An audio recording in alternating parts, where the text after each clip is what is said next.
cloud native is such an amorphous term. It's basically kind of applying a lot of the lessons that we learned around zero trust and things like that, but on the developer side. Developers generally don't like security, don't want to know about security, but they kind of have to know about security now because they used to be protected by kind of like the perimeter, right? So, a lot of the security like burden was on the perimeter and now it's shifted to the application itself, but the application developers haven't really kept up.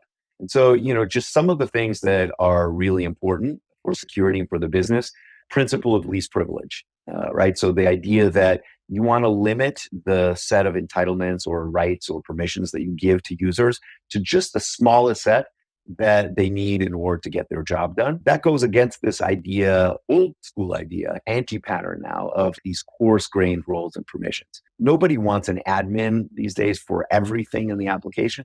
They want admins for different pieces of the application. They want to be able to, kind of like rather than assign a permission to read documents. What does that mean? Read all the documents? That doesn't make any sense. You want to be able to set specific permissions on specific documents or folders or things like that. So that's, fine-grained access control.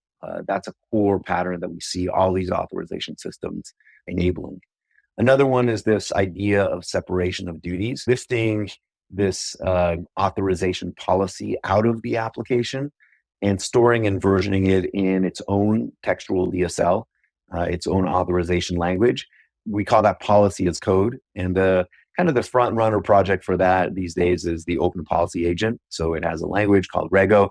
And if you do that, you can actually basically have the authorization surface area be kind of controlled by a security team.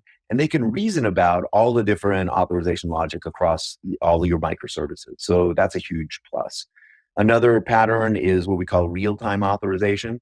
So rather than relying on two scopes that are baked into access tokens and using those for permission, you basically make a call to an authorization service with the user context and the resource context and the permission and ask the question, does this user have this permission on this resource in real time? And that's a much more secure practice. Another one is gathering decision logs for every decision that the application makes, right? Because these days, the reality is it's not a question of if you have a breach, it's a question of when. And it's not enough to know like all the times that people logged into your app.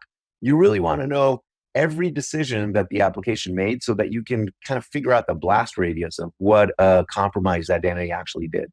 So we call that fine-grained decision logs. Those are some of the patterns that we've seen that we call cloud native authorization.